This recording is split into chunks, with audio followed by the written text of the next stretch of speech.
Your world, your life, your soul is inside four castle walls.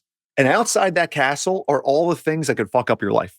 All of them, right? Whether it's poverty and destitution, disease, divorce, an undeveloped, lonely self, whatever it is, right? There are all the enemies at the gates, and they're trying to get in to your world. And you have four walls: your professional life, your personal development, your home life, and your health. And whatever wall is underdeveloped, the enemy is going to get in that way. So a lot of us will go like, yo, all right, professional achievement, that's it. I'm going to keep building up this wall. And you build like a skyscraper on one side while you've got this little like 2-foot ornament on the other side in your health, and heart disease comes in and ruins your life.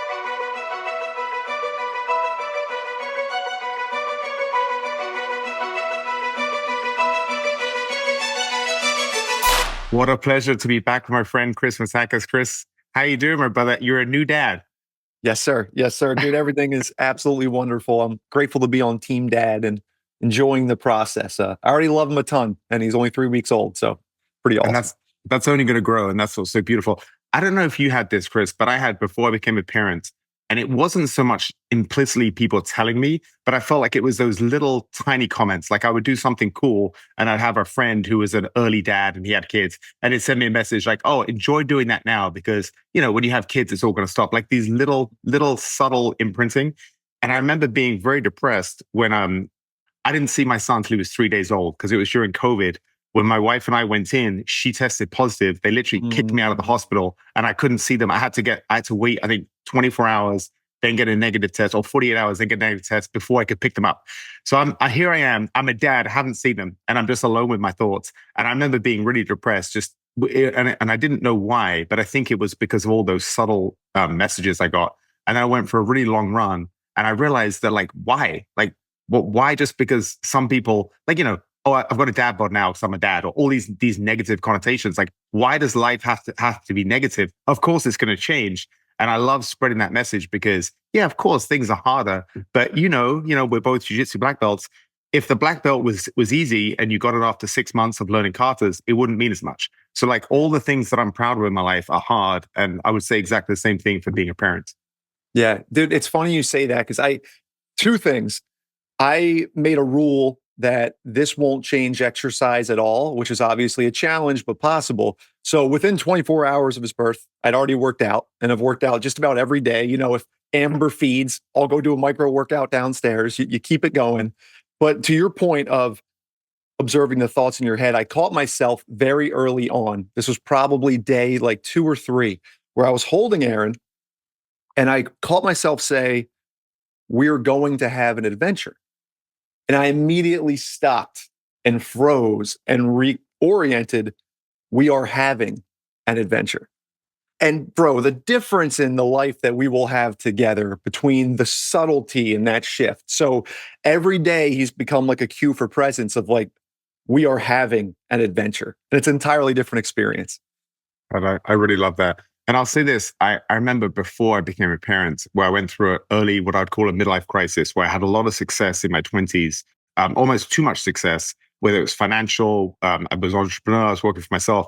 And then I took a sabbatical, I was fighting professionally MMA, and I was just following all my dreams, but I made every mistake that I could with finances. And that's why one of your books really resonated with me, where you talked about being a black belt in jiu-jitsu, but you're a white belt in finance or something. Back this is many years ago.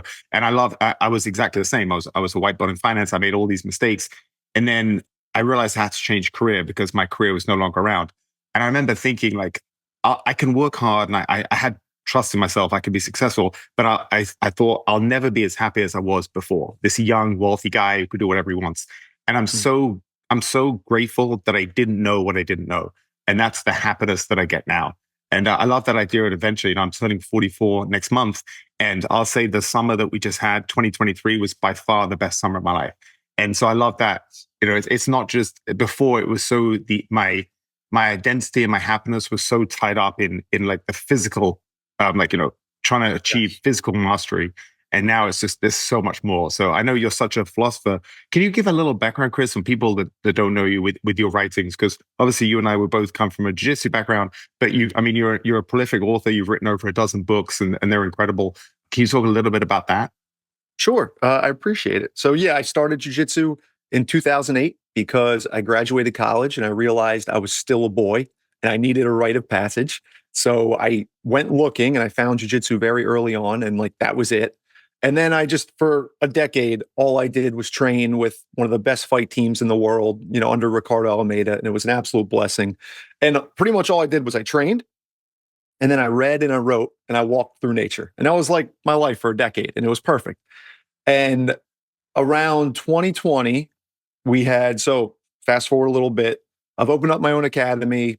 Maybe I've published 10 or so books. And all of a sudden, I start getting lots of calls from readers asking for help off the mat, because 2020 was a very challenging time. And all the things we talk about, mastery in one area, it's transfers everywhere else. So I saw this like massive opportunity because it was like every day people were reaching out. And I was like, here's a new opportunity to serve. And that's when we started the coaching practice. And that's been a ton of fun. And I've been doing that for like 4 or 5 years. And it's the reason why I reached out to you to have this conversation, because I saw a very clear pattern. And the pattern was that the quality of your life is the quality of the worst part of your life.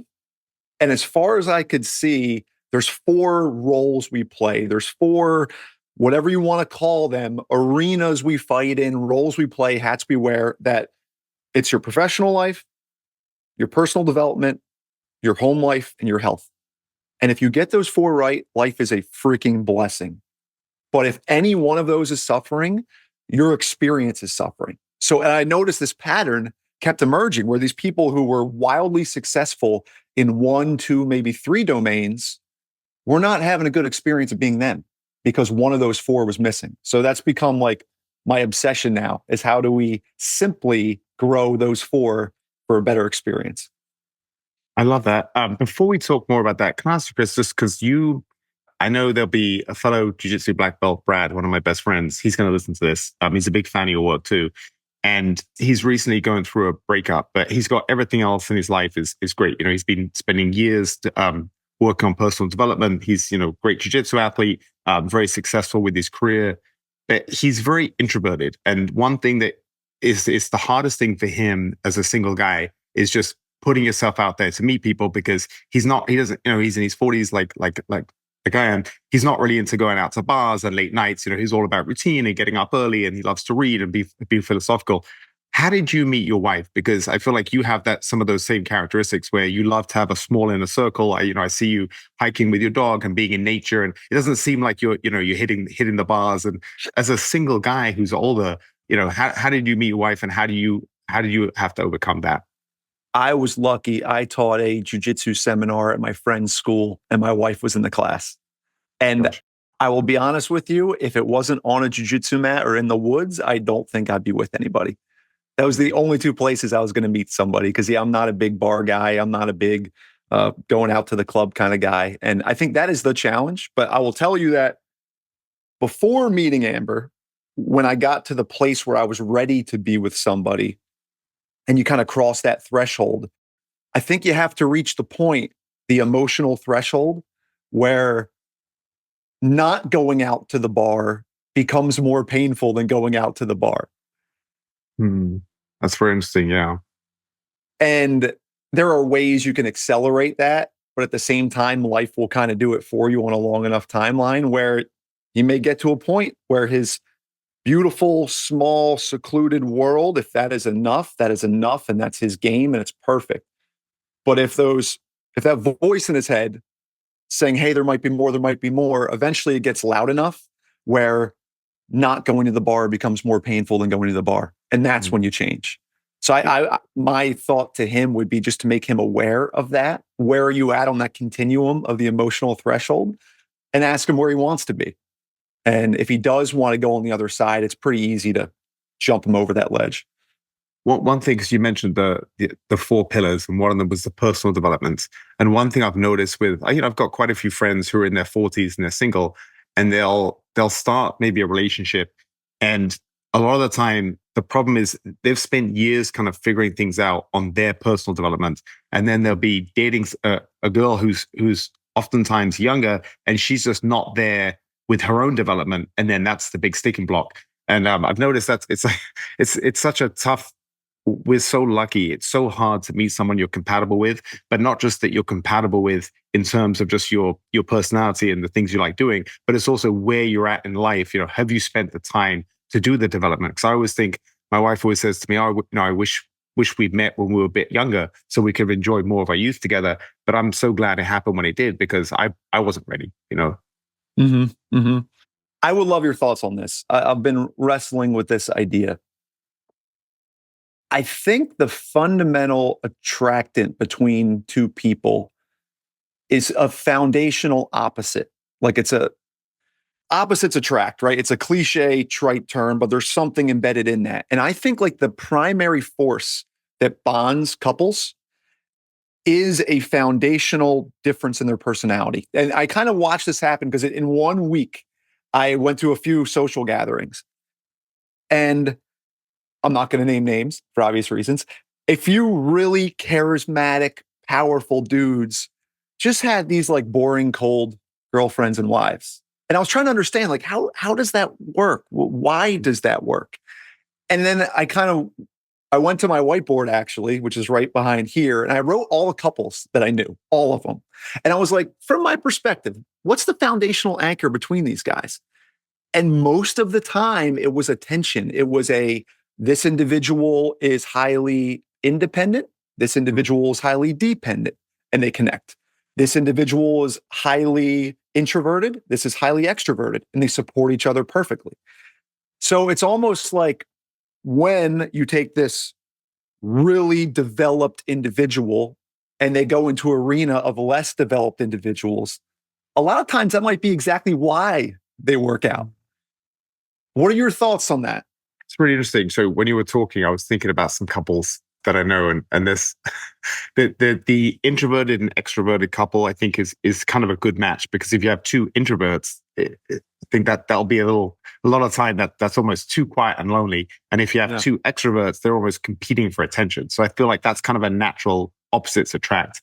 The idea, oftentimes, I'll say people that my wife and I know, maybe as an example, maybe the one person relationship is very needy and difficult, and the other person is just the nicest person, so sweet and patient. And I always say, well, obviously they have to be, otherwise it'll never work because you have this one person's they're so needy and difficult. If they were with another person that's needy, they'll be constantly fighting. But they have to find someone that's so patient that can put up with them. So I definitely think there's some truth to that. But I think with my wife and I think it's a bit. I feel like I don't think we both have an introverted side. We both have an extroverted side. I feel like we both gain strength from being alone, but we like to be social.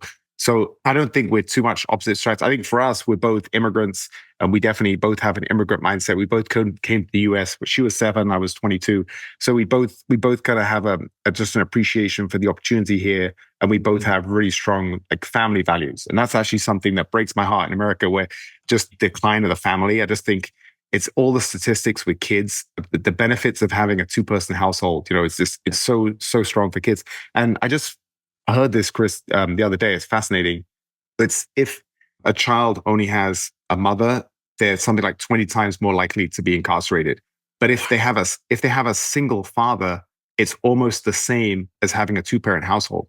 So it's the need for boys to be around men and strong role models. And I thought that was fascinating. So it's not about a single person household as much as it is about a boy needing a strong male role model in his life.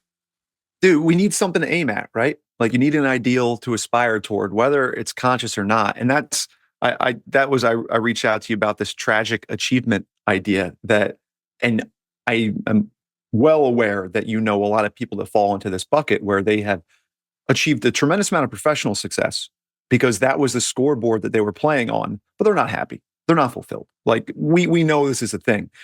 The thing that's interesting to me is we use society's scoreboard as a proxy for our own because most of us don't know what our unique scoreboard, our unique game is. So we've got this prescription that's supposed to fall and work for most people.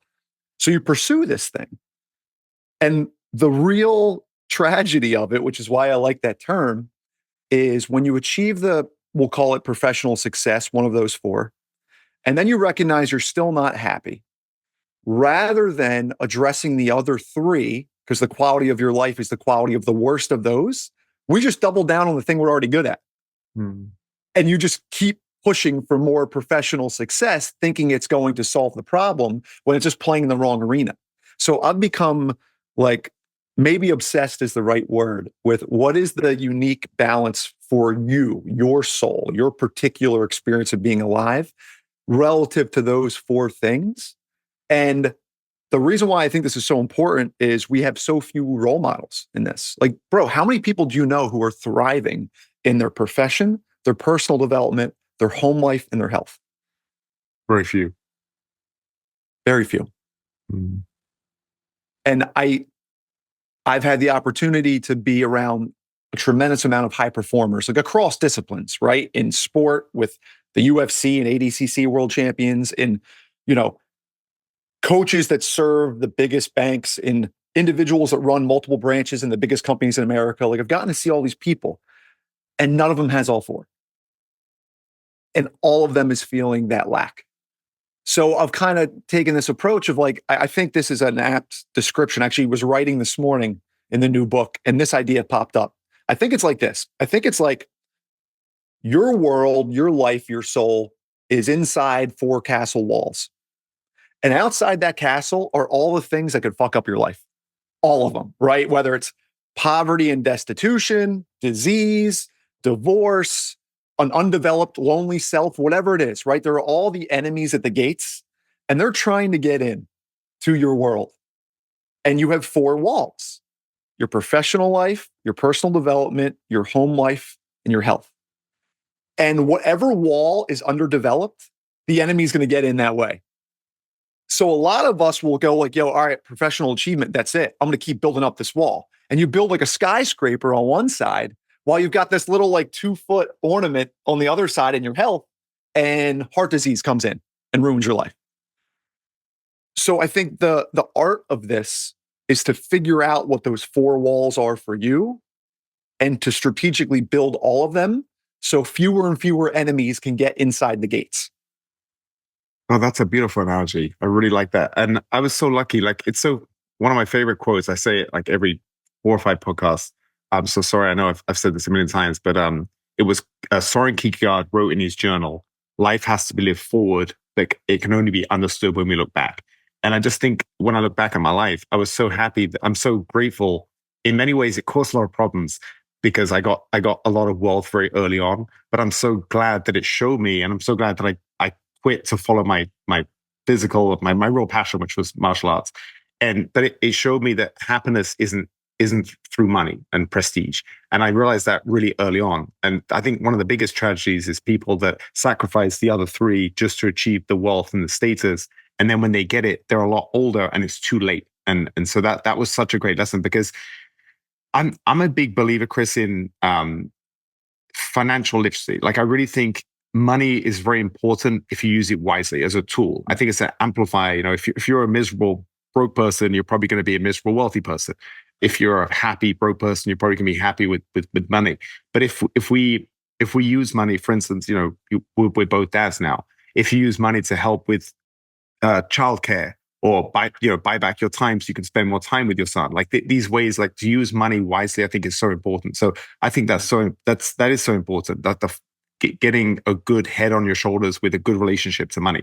But at the same time, you're right. The other three things are so important, and the idea, especially the health thing, is just, you know, that wonderful saying, a healthy man wants 1,000 things and a sick man just one. Like, I know every single time, like if I got a real bad, like a flu or something, you're lying there, I always think I am never going to take my health for granted. As soon as I'm better, I'm going to be grateful. Every morning I wake up, oh, I'm so grateful I'm not sick. And then, of course, you know, this morning I woke up, I didn't think for a second, oh, I'm so grateful I'm not sick. I just rolled out of bed and started work, you know. So it's of those four, they're all so important. And they all kind of complement each other, right? If you're physically healthy, you're probably going to be able to perform well in your profession to achieve success that way. If you have the personal development, you're successful in your career and you're healthy, you're going to be attractive. So it should be easy to meet, easier, it's not easy, to meet a good partner. Yeah. That's it, bro. I think that's the game. And are you familiar with Aldous Huxley's idea of the island universe? No. So he said basically, we're all island universes, that we have this idea that we're in this together, whether it's the couple holding hands walking down the aisle or the martyrs in the arena. And he basically boils it down to, at its root, our internal experiences, you can't communicate it. You are alone, locked inside yourself. And we try to transcend that solitude in vain, because at the end of the day, you are an island universe. And I've kind of extended that using like Naval Ravikant's idea of, I think life is like a single player game. And the confusing thing is we all play on the same board. So we got this one landscape and there's 9 billion different games being played. And it gets really distracting, confusing to figure out what your game is. Because, dude, I think you and I are wired pretty similarly. And our lives, though the flavors are different, are pretty similar. But, dude, our big four are entirely different. We have different health goals, different family goals, different professional goals, different areas we need to develop in our person to keep going and evolving. So, like, the thing that really hit this home was one of my best friends who we came up training together. On the surface, our lives look very, very similar. He owns a martial arts school, father, loving marriage, pursues health, likes doing difficult things, likes reading. Like, on the surface, everything looks the same. But he and I go for a park walk, and it's astounding how foundationally different our experiences are. And we could be using the same scoreboard, but we'd both be losing because you have this one scoreboard that no one else can see, and there's those 4 dimensions, and you have to figure out what it is. Because if you don't, success anywhere else is ultimately a loss. Chris, can you explain a little bit more about just using that example of like what you mean by so foundationally different between you and your friend? Because you're right, on the surface, it sounds like you guys are so similar. Yeah. So I'll go with one simple example. All he ever wanted was to build his own corner of the world. That's all he ever talked about. I want my corner of the world. And he did it. And he's got this great community around him. And he's the center of that community. My corner of the world is to be alone in nature. I have a community of people I absolutely love that are cherished relationships. But my primary world is alone with the trees. The societal world for me very much feels like a secondary world. It's and that's a paramount distinction because it looks like we're doing the same thing, but we're doing very different things. I'm optimizing to be able to my game. I think why I'm here in those big four for the person is, dude, I want to see how good a writer I can become. It's my favorite thing in the world. It's the hardest thing I do every day. It's the thing I think I'm most fashioned to succeed at long term. And it's also something I'm well aware of. I suck at writing. I got a long way to go, but I got 3 decades before I peak. And I just want to see what I can do in that domain. But that means I need to spend most of my time alone walking through the forest thinking, writing in a journal, and writing in the office. So for me, where he wants to be surrounded by people in his corner of the world, for better or worse, my corner of the world is to be amongst the trees. Right. Right. Yeah. Hey, one of my favorite parts of your book was where you talked about going from this stud athlete and competitor to just having incredibly bad luck with injuries. And I think you had the double shoulder surgery. Can you talk a little bit about how hard that was? Because, people hear Chris, jiu-jitsu black belt, you own a jiu-jitsu school. There's such a physical component to that.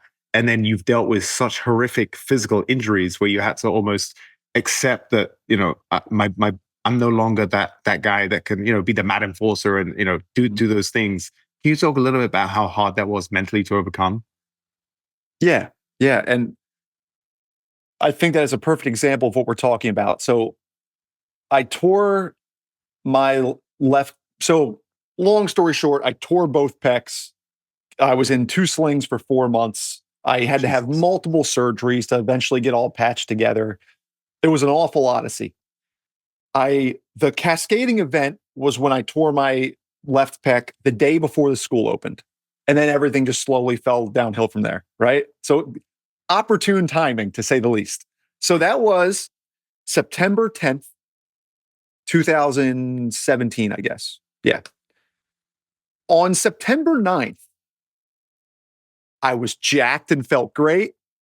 I had a great, meaningful relationship. My professional life was now my personal development life. Everything was rocking. On September 10th, I tore my pec. My life sucked. Just like that, because I lost the health component. And for me, I will be perfectly honest with you, like I'm a big Ram Dass guy. I've got his pictures all over the office. When he had his stroke, he said something that was very telling. He said, I don't wish you the stroke, but I wish you the grace from the stroke. Now, when I tore both my pecs and I went from being the jiu-jitsu guy to now my wife is cutting my steak for me and, feeding me, it was a gift in that I no longer had the opportunity to play the game I was playing that I was so good at that I probably never would have left. Because in the continued development of a person, if you keep winning here, there's no real reason to go off and lose elsewhere as you maturate and develop and become the next version of you. I was forced very early on to recognize that, hey, you're not your body and you're not the things you can do with your body. So I kind of had to accelerate what everyone does when aging comes anyway, when you ultimately accept it.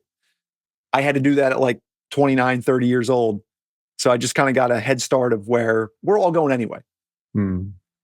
Yeah, that's definitely. I always thought I used to look at retiring, like I'd look at like retiring boxer or something, and they get really out of shape and overweight, and they turn to drugs and alcohol. And I always used to think when I was competing, that'll never be me because I have so many other interests. But I went through it too. Like it's that the image you have of yourself and that other people have of you, where I was this athlete that did these always physical challenges, and I still try and push myself, but I'm turning 45. Like I don't want to keep. I also don't want to be doing the same thing at 50 that I was doing at 30. I want to be evolving and I want to be going into new arenas.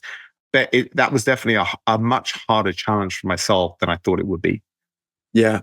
I have a very wise mentor who says, you're going to have to let go of praise and blame. It's common parlance to talk about the ways in which you finally forgive yourself and you accept all the ways in which you fucked up and so on and so forth. But if you're actually going to do that, you need to let go of the other side too. You need to let go of all the things that you love about yourself, all the things that the world celebrates you for. And I will tell you, there's a tremendous amount of freedom in finally being free of both praise and blame.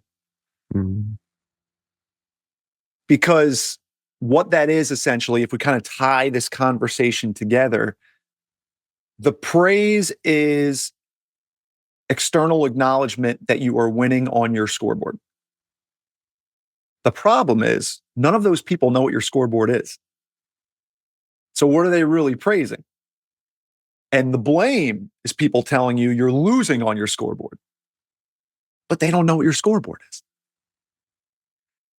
So there's a tremendous amount of freedom to kind of step back, assess what your game is, and realize that all the well-meaning people who are both cheering you on and pushing you down, they're not even in the arena. You're playing this game and there's empty stands around because, to tie it all together, we're all island universes anyway. So if someone was listening to this, or they came to you and they were kind of a bit of a mess in life and they couldn't figure out, in order to be their best selves, they were asking you for help. Is the biggest challenge trying to find out the game that you want to be playing? Like what's the most important to you? Yeah, that's the game. I view it as a journey up a mountain. It's like at the top of that mountain is your best life. Whatever the problem you're trying to solve, it's up there. And you're at the base of that mountain. And that's the transformation gap. So the way we're going to bridge that transformation gap is using what I call the transformation triangle, getting the right vision to know exactly what your game is, acquiring the tools that the journey requires, and then removing the actions which are impediments to the journey, taking the actions which facilitate the journey, and then conditioning those actions so you continue on the journey until you get there. But all of it begins with you're at the base of the mountain, determining what that mountain is. So like, dude, one of the simplest exercises, like I've got a bunch of exercises for these things, 2 that are really useful. every morning when you journal, and this could be a 5-second practice, it could be a 10-minute practice. Write down the life that you want, just whatever it is. Maybe it's a couple bullet points, maybe it's a paragraph, maybe it's 3 words. And then next day when you wake up, turn the page and do it again with no concern for what you wrote yesterday. And you do that every single day. And then all of a sudden, you start funneling it into you're writing the same thing. Hmm. And then the challenge, and I just cleaned my office, so I don't know where it is. I have a note card that's usually on my desk. My approach is you should be able to fit your game onto a single note card. Because if you can't, you're doing too much and you're not going to achieve success in any of it. So that gives you a tight vision of what you want to strive for. And now that's the mountain. So Neil Gaiman gave an amazing commencement address called Make Good Art, where he described his career as a writer as a distant mountain. And whenever he was presented with a decision, it was, does this take me towards or away from my mountain? So doing the journaling exercise, getting the note card, now I have this decision-making filter. Anything the world presents to me, does it bring me towards or away from my note card? And it's like the one decision that makes 1,000 decisions and makes life far simpler. I love that. Chris, you know that phrase, I guess, you never know when the last time you're going to do something is. So for instance, that there'll be a day where it'll be the last time you and I ever put on a gi. We don't know when it's going to be. We hope it's going to be far, far distant in the future. So I realized something just really recently that I'll use 2 analogies. I'll use jiu-jitsu and I'll use money. So with money, because I achieved so much wealth so early on, it caused me a lot of problems later on because it's almost like I wished I'd stretched it out decades. Because when you get something because there's that lovely saying, like, who's happier? The guy that has the number 2 podcast in the world, but last year he was number 1, or the guy that's 837th, but last year he was number 2000. And of course, it's the guy that's objectively not as successful, but he's improving. And humans are happiest when we're improving, not when we get to a destination. And so I realized that with jiu-jitsu, I stretched it out where I was competing for a long time, and I was in the game for 2 decades, where I was getting better and getting better and getting better. And I'm so glad that I managed to stretch that out. And the more I think about it, the more I want to spread the message that humans are naturally so impatient that if you get all your dreams tomorrow, that's kind of the worst thing that can happen. So I love that what you just said about writing is, you've written, over 10 books now. And what's so cool as a fan of your work, and I've read almost all of them, is you can see you evolving as a writer. You're getting better, and you're no doubt going to keep evolving. But you almost want to stretch that out. Like, I love what you said. I've got 3 decades to keep working and fulfill my potential as a writer. Because if you write the perfect book tomorrow, the rest is going to be downhill. And there's a great book, I'm blanking on the name. I think it's Arthur Brooks, but he talked about so many people that are very famous for something they've achieved. If you look at the arc of their life, like, these are historic figures. Their kind of happiness also peaks around their career success or whatever made them famous, and then everything else is a slow decline. So it's been so interesting to me that I've always been a bit impatient, I guess, to achieve my goals. And I'm realizing now that I want to stretch things out as long as I can for decades. And it's been really nice, because before I used to think, okay, I've got what I want to achieve in the year. And if I achieve that, I'll be happy. And if I don't, I won't be happy, or something like that. Whereas now I have the philosophy that I have, short-term, long-term dream goals, all these things, but I don't have to wait till I achieve them to be happy. Because if you put on paper everything you could possibly hope to achieve in the next 20 years, if you have to wait till you're in your mid-60s to achieve them, you've missed out on life. And it's been such a freeing thing where I have the confidence that I'm gonna put myself in the best position to achieve the things that I want to achieve. And it's going to be a changing goalpost, every year. But I have that confidence, and I don't have to have it to be happy. And it's been so freeing. It's been really, really wonderful. And I just got that. That was a recent realization just a few months ago. Dude, congratulations. That's phenomenal. That's it, man. Why do you and I love jiu-jitsu? Because it's this infinite pursuit that can't be mastered. And you talk to any real black belt and they know, like, there's no real thing. We keep going. This just designates that I'm this far into the journey and I still have endless to go. And is it any different with your marriage. The goal isn't to win marriage, it's to stay married. Mm. It's no different with your health. It's no different with your business, unless you're having some big exit. The goal is to stay in business. Mm. It's no different with your personal development. It's not going to be, I acquired this skill and now I'm done. That is life, this endless journey through it. So I heard Ryan Holiday talk about this with writing books. And he said, too many people have a daily quota. I need to write this amount of words or this amount of pages. When really the approach should be, I'm going to make it a little bit better today.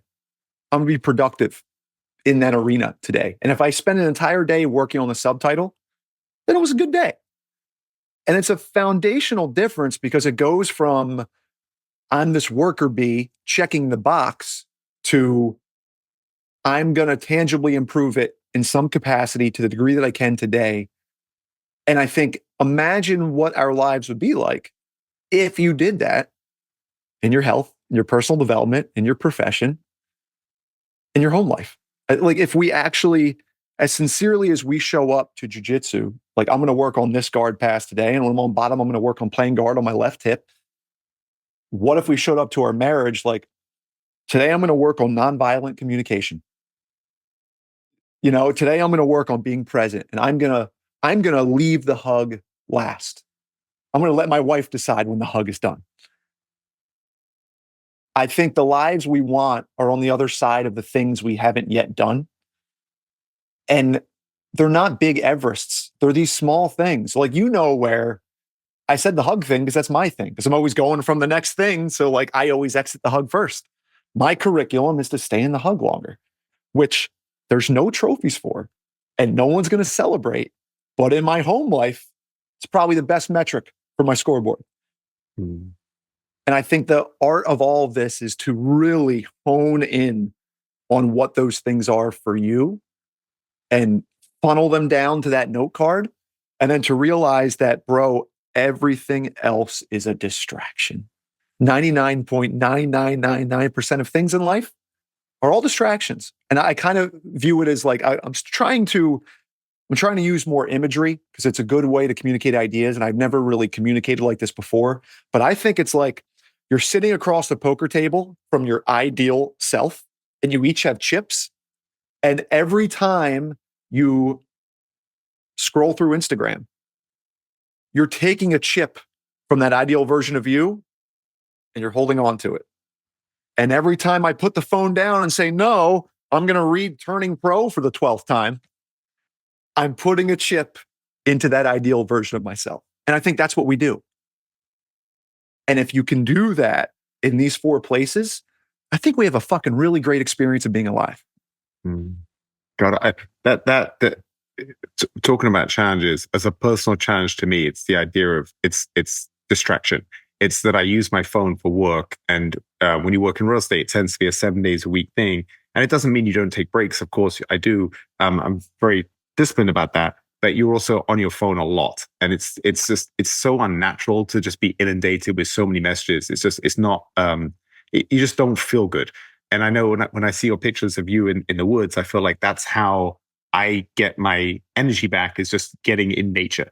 And one of the best things we did is we left Chicago, downtown Chicago. We moved to Northwest Indiana. So we're on 8 acres. And right now I'm looking out on my backwoods, and it's just so peaceful. It's been the best thing. But before that, when you're living in a city, you're tied to technology. It's really hard to be present. And I had this wonderful thing. You'll get this, Chris, because I know you're a dog guy like me. So I had this German Shepherd. I got him when he was 3 months old, 14 years ago. And the last year, I knew he was getting older. He's had both knee surgeries. He's hanging in there, but I knew that the end was close. And so almost every night, I'd always tell him when I went to bed, I'd always tell him what a good dog he was, what a good boy he was, and thank him for all the companionship, because I didn't want to regret. I knew there'll be a time when I wouldn't say it anymore. Yes. So, but of course, when it happens, suddenly one day he just collapsed. We took him to the vet, and they said he's got a tumor in his stomach, and he's in a lot of pain. And it was so sudden. They're like, you've got to say goodbye, and it's 6 o'clock. And hey, listen, we close at 7, so your wife better get here quickly because we got to do this. And it was just like, holy shit. So even though people that are listening that aren't dog people might not understand, but the companionship, 14 years, he went through all my highs and lows in life. My wife just absolutely fell in love with him right from the beginning. And that's actually one of the reasons that I fell in love with her, is because she treated my dog better than I did. I was like, so all these things. And when he passed away, it was actually a very lovely moment. It was very peaceful, and he seemed like he was ready to go. And it was as good as it could have been in a horrible situation. Mm. But I had this thought, but it's really been bugging at me the week since, is that the number of times that I came home and I'd be on a work call or something in the car, and I would keep talking on the work call. I'd be kind of irritated, and he would run to me with a shoe in his mouth. That was his thing. He was so happy to see me. Mm. And I would just, sometimes I would just brush him off because I was on an annoying work call, like, hey, buddy, and I'm just kind of not present. And it was such a good reminder that it was like almost like an early death. Like if you're on your deathbed and you've had a wonderful life and you're in your 80s and you're lying on there and you have all these regrets, it's too late. And this has been a really nice reminder for me that that's my biggest problem, is I've got to be more present. And I've got to remember, when all's said and done, the only thing that's going to matter at the end of your life is that inner circle and those times you spent with them. All the rest is just, it's like the cherry on top, but it's not really the essence of life. So that's been such a good realization. It's just trying to be more present, because I think that's, and you see it when you go out to dinner and you see a table of 4 people and no one's even talking; they're all on their phone. You're like, we're such a distractive society, and it's something that I really struggle with myself. Man, I appreciate you sharing that, because you're right. The bond with a dog is otherworldly. They are family to the nth degree. And I have 2 frames I use for that. One is that you're dying. One is that everyone else is dying. And so the way I approach this is I do my best to treat each day as an individual life, from sunrise to sleep. And I do my best, and I fail all the time, that I go to sleep content with the life I lived that day. I did it. I'm good. And when you believe that you are dying today, you fucking end that work call and you go love on that dog, because this is the last time I'm saying goodnight to my dog. So that's one frame that I try to hold on to all the time. Now, I use 2 frames. The second one is, and I've done this for probably 15 years, whenever I'm entering a social setting, visiting my parents, visiting the in-laws, seeing my friends, going to a Super Bowl party, I get into the space of, this is the last time I will see these people. They're all dying tonight. And I started it like 15 years ago, just at my childhood home when I visit my parents, because they're older. And it's like, dude, this might be the last time. And I wouldn't let myself walk in the door without first getting into that space. Oh, this is the last time you're going to greet mom and dad. And once I got in the space, then I'd head in. And again, I fail at doing this all the time. But trying to hold that awareness, because you're right with the phones. Like, dude, my wife and I were in Big Sur this fall, and incredible, right? And you're on these stretches of road where it's just mountains on one side, the vast ocean on the other, and you go for miles and you don't see anybody. So there's like random restaurants that just pop up along the way. So if you want lunch, you got to stop at one of these things. So we get our lunch, you're like $25 ham and cheese sandwich, and you climb up to the balcony, and we go up there and you're looking at the ocean, and it's a unique view because you're 300 feet above the water, right? And I look around, and I'm the only one looking at the ocean. And there's 20 people in there that all went on vacations. They could look at Instagram with their head down. And it's like, you ever see that movie They Live, where he's got the glasses? No. So it's this really old, I think it's like Piper was the actor, the old wrestler, where all of a sudden he puts on these glasses and he realizes that all these people are zombies, like they're all aliens or whatever, but he's the only one with a pair of glasses. And I think keeping death in the forefront of your mind is the pair of glasses that allows you to actually see everything. See your German Shepherd, see your wife, see your son, because you're right. This thing will rob you of all of that if you let it.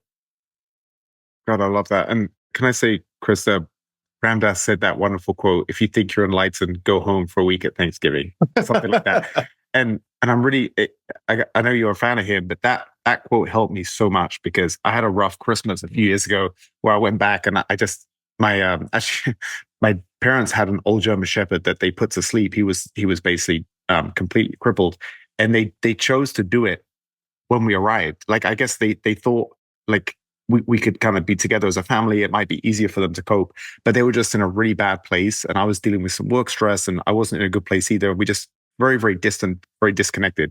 And I've always been very close to my parents, especially my father. He was like always my hero.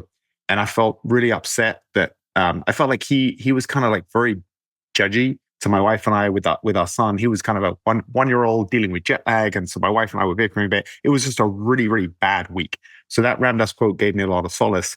But for the last 2 years, I've been talking to them a little bit, but I haven't seen them, and they're coming Saturday for a week. And I've been really thinking the last couple of years, like I've been feeling disconnected, and I was thinking, you're right.